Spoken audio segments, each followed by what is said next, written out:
toute forme de football professionnel est haram, je ne suis pas d'accord. As far as playing football or any sport En ce qui concerne le football, ou même le sport de manière générale, il est important de clarifier la question correctement.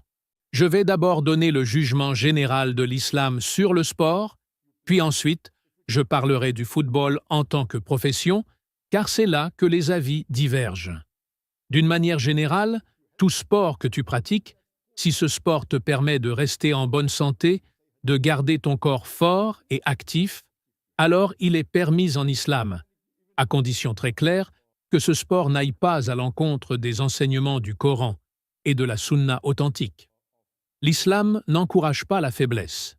L'islam encourage la force, la santé, l'endurance et la discipline. La majorité des sports permettent justement cela. Ils maintiennent le corps en forme, ils améliorent la condition physique, ils renforcent la résistance. C'est pour cette raison que, selon les fatwas de nombreux savants reconnus, les sports sont permis, tant qu'ils ne poussent pas la personne à commettre quelque chose de haram. Et cet avis est largement partagé par la majorité des savants. Le football entre clairement dans cette catégorie. Le football en lui-même n'est pas haram. Si le football te permet de rester en forme, de garder une bonne santé, et que tu ne fais rien qui contredit les principes de l'islam, alors le football est permis. Mais maintenant, venons-en au point essentiel. La vraie question n'est pas seulement de jouer au football. La vraie question concerne le football en tant que profession. Et ici, il faut être honnête. Les avis des savants diffèrent. Certains savants ont déclaré que choisir le football comme profession n'est pas permis et qu'il devient haram. Parmi eux, il y a un savant très connu, Cheikh Muhammad ibn Ibrahim. Dans ses fatwas, il commence par une règle très importante, une règle avec laquelle je suis d'accord. Il dit que personne n'a le droit de donner une fatwa sur le caractère licite ou illicite du football en tant que profession s'il ne connaît pas les détails réels de cette profession. Et cette règle est juste. On ne peut pas juger quelque chose sans comprendre comment cela fonctionne réellement. Beaucoup de personnes donnent des fatwas sans connaître la réalité concrète du football professionnel. Ensuite, Cheikh Muhammad ibn Ibrahim donne plusieurs raisons pour lesquelles, selon lui, le football comme profession devient haram. Premièrement, il dit que la aura peut être exposée. Les tenues portées dans le football professionnel ne respectent pas toujours les limites imposées par l'islam. Deuxièmement, il explique que le joueur peut manquer la prière ou même la prière en congrégation à cause des entraînements, des matchs ou des déplacements. Troisièmement, il mentionne que le football peut entraîner du fanatisme, des divisions, des clans et parfois même des tensions et des conflits entre les gens. Quatrièmement, il parle du risque élevé de blessures. Les fractures, les os cassés et les blessures graves sont fréquentes. C'est d'ailleurs pour cette raison que l'on voit presque toujours des ambulances prêtes lors des grands matchs. Cinquièmement, il évoque les voyages à l'étranger. Lorsqu'un joueur se rend dans des pays non musulmans, il peut être exposé à des environnements remplis de pratiques interdites, ce qui peut affecter son comportement et sa foi. À partir de ces éléments, Cheikh Muhammad ibn Ibrahim conclut que le football en tant que profession est haram. Maintenant, je vais être très clair. Je suis d'accord avec lui dans une large mesure, mais pas totalement. Ce qu'il décrit correspond surtout au football de très haut niveau, le niveau international, les grandes compétitions mondiales, les clubs d'élite, là où il y a énormément d'argent, de pression, de médiatisation et de tentation. À ce niveau-là, ces arguments sont très forts. Mais dire que toute forme de football professionnel, sans distinction, est haram, je ne suis pas d'accord. Car beaucoup de gens ne comprennent pas ce que signifie réellement le mot « professionnel ». Le football professionnel ne signifie pas forcément la Coupe du Monde, les Jeux olympiques ou les grandes ligues internationales. Ce niveau ne concerne qu'une infime minorité des joueurs dans le monde, peut-être moins de 0,1%. La majorité des joueurs professionnels évoluent à des niveaux locaux ou régionaux. Personnellement, je connais de nombreuses personnes qui ont joué au football de manière professionnelle à un niveau modeste. Ils ont rejoint des entreprises locales, des sociétés, les chemins de fer, les douanes. Ces institutions recrutent parfois des personnes parce qu'elles sont douées dans un sport, les forment et leur permettent de jouer pour l'équipe de l'entreprise. C'est aussi une forme de professionnalisme, mais sans le glamour, sans la pression extrême et sans les énormes tentations du très haut niveau. À ce niveau-là, beaucoup des problèmes évoqués existent à une échelle très réduite et peuvent être évités. Il faut maintenant comprendre une chose essentielle. Quand on parle de football comme profession, il faut distinguer les niveaux, parce que la réalité du football n'est pas la même à tous les niveaux. Au niveau bas ou local, beaucoup des problèmes évoqués existent, mais à un degré très limité, et surtout, ils peuvent être évités si la personne est sérieuse dans sa pratique religieuse. Par exemple, concernant la aura. Si tu es musulman, rien ne t'oblige à porter une tenue qui ne respecte pas les limites. Tu peux très bien dire « Je porte un short qui couvre correctement jusqu'aux genoux ». Qui t'oblige à faire autrement? Personne. Si quelqu'un te force à désobéir à Allah, alors tu as le droit de refuser. Concernant la prière, beaucoup disent « le football empêche de prier ». Ce n'est pas vrai de manière générale. Un match de football dure environ 1h30, avec une pause. Ce n'est pas une activité qui dure toute la journée. Dans de nombreux cas, les matchs ont lieu à des moments où il n'y a pas de prière obligatoire, ou bien à des horaires qui permettent d'organiser sa prière avant ou après. Et dans les pays musulmans, ou les pays à majorité musulmane, on fait souvent attention à ce que les horaires des matchs ne coïncident pas avec les heures de salat. Et même ailleurs, si tu es un musulman pratiquant, tu peux très bien dire « je dois prier ». Je connais personnellement de nombreux musulmans qui prient leurs 5 prières chaque jour, sans jamais les manquer à cause du sport. Il faut être juste. Il y a beaucoup de musulmans qui ne prient pas, même sans jouer au football. Ils ne prient pas quand ils sont ouvriers, vendeurs, commerçants, employés. Est-ce que cela rend ces métiers haram? Non. C'est la personne qui est fautive, pas le métier. On ne peut pas dire « parce que certains footballeurs ne prient pas, alors le football est haram ». De la même manière, on ne dit pas « parce que certains commerçants ne prient pas, le commerce est haram ». Un musulman pratiquant ne laisse pas la prière, quoi qu'il fasse. S'il est sérieux, il priera, que ce soit dans un bureau, sur un chantier ou sur un terrain de football. À un niveau bas ou local, il est parfaitement possible de jouer au football de manière professionnelle, tout en restant un bon musulman. Maintenant, plus tu montes en niveau, plus la situation devient délicate. Quand tu passes du niveau local au niveau régional, puis au niveau national, les exigences augmentent. Mais même là, ce n'est pas automatiquement haram.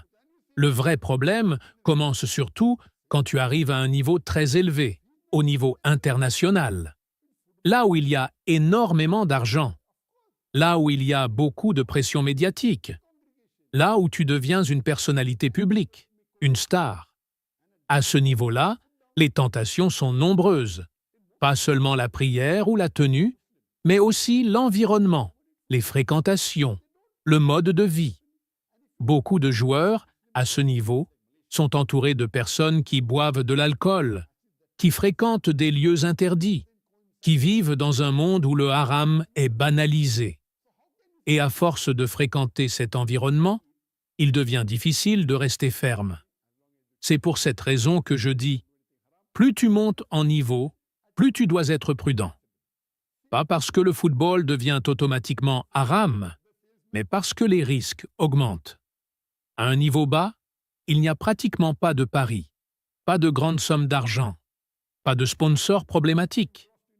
Qui va parier de grosses sommes sur un petit match local? Cela n'existe presque pas.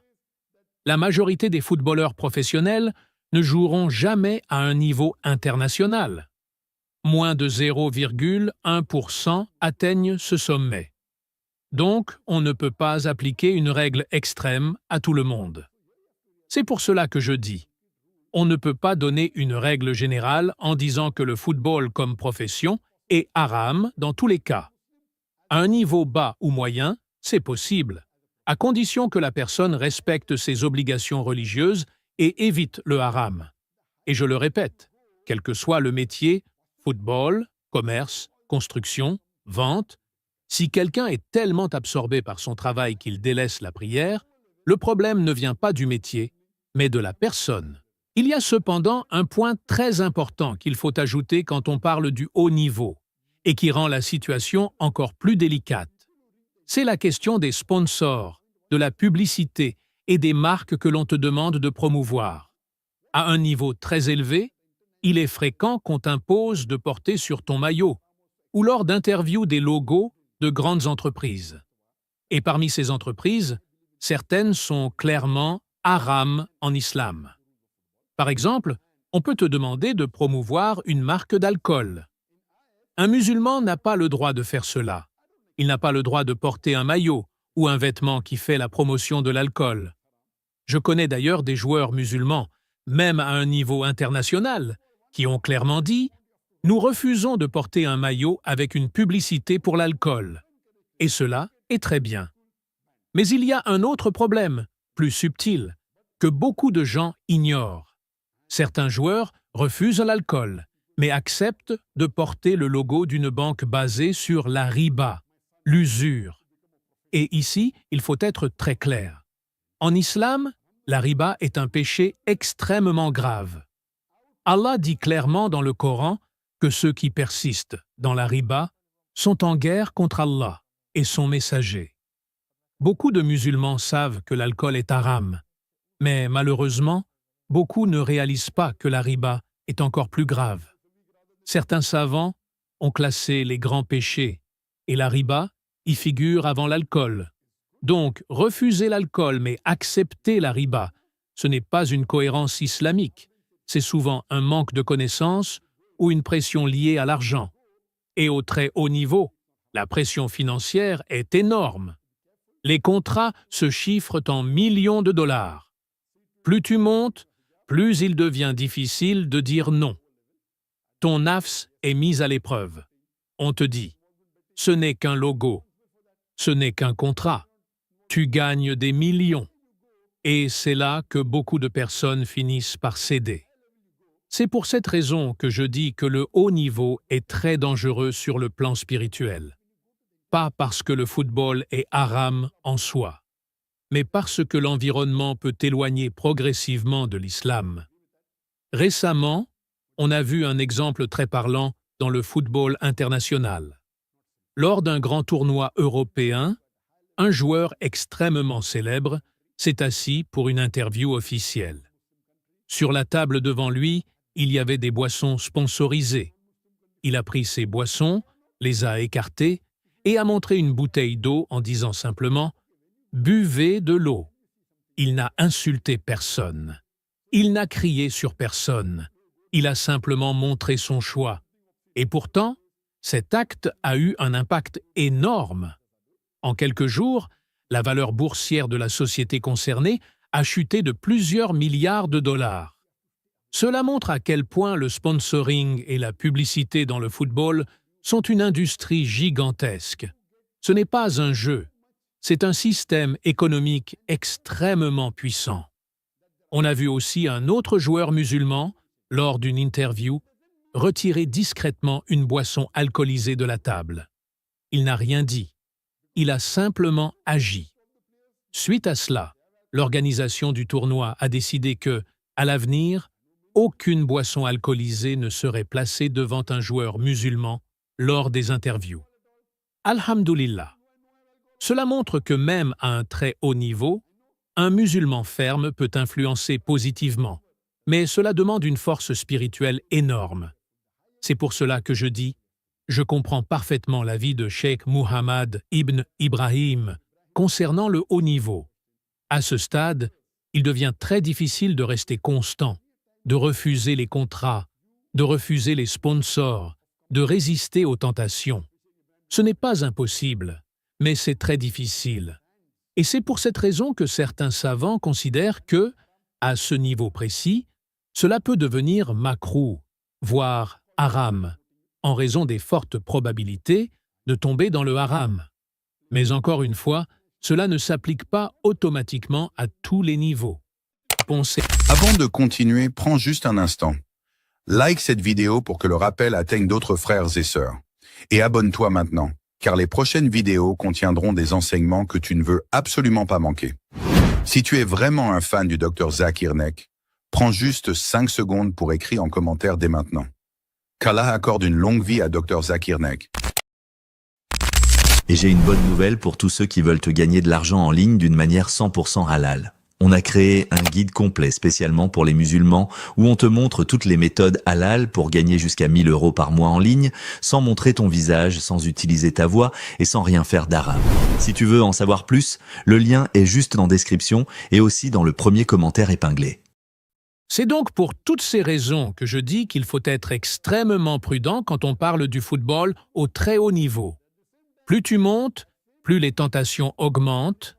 Plus tu montes, plus il devient difficile de dire non. Plus tu montes, plus tu risques de compromettre ta religion, parfois sans même t'en rendre compte. Quand tu joues à un niveau international, tu voyages dans des pays non musulmans. Mais voyager en soi n'est pas haram. Un musulman peut voyager. Lorsqu'il voit quelque chose d'interdit, il baisse le regard. Il n'est pas obligé de participer au haram simplement parce que d'autres le font. De la même manière, quand un joueur va à l'étranger pour jouer au football, il n'est pas obligé de boire de l'alcool, ni de fréquenter des lieux interdits. Mais le problème, c'est l'environnement constant, la pression sociale, la célébrité, l'argent, le statut. Quand tu deviens une star, tu es entouré de personnes qui veulent t'emmener dans un certain mode de vie. Et à force, beaucoup de gens finissent par céder.